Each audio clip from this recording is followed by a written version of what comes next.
Општините се во подредена финансиска положба и во голема мера се зависни од волјата на централната власт.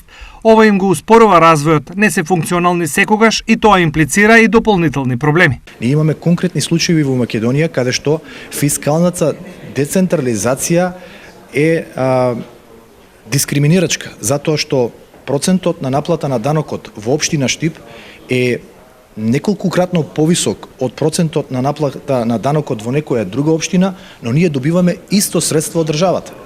Процентот на реализација на буџетот во општина Штип е неколкукратно повисок од процентот на реализација на капитални инвестиции со компаративно некоја друга општина, но ние добиваме исто средства или повеќе средства од државата кон тие општини кои што можеби недомакински се однесуваат со народните пари. Министерот за локална самоуправа Ристо Пенов вели дека централната власт е подготвена за помош, но проблем се парите. Онамо каде што не достига, да, се прават одредени проекти, заеднички или се покриваат одредени финансиски потреби на општините, но треба да сватиме, ние сме Македонија.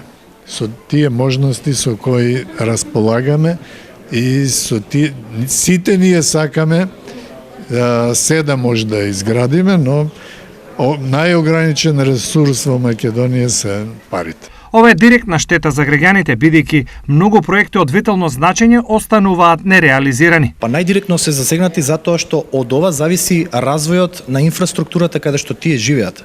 Доколку општините се стимулираат и се мотивираат да имаат повисок степен на реализација на капитални инвестиции и да имаат повисок степен на наплата на данок на имот и сите други видови на даноци, и од тоа зависат средствата кои што ќе се со блок дотации префрлаат на општините, тогаш дефинитивно ќе имаме повисока стапка на капитални инвестиции, развој на општините и задоволни граѓани. Овие и слични прашања денес беа елаборирани на работилница која се одржа во Штип, а на тема соработка на локалната самоуправа со народниот правобранител и придобивките од децентрализација за граѓаните.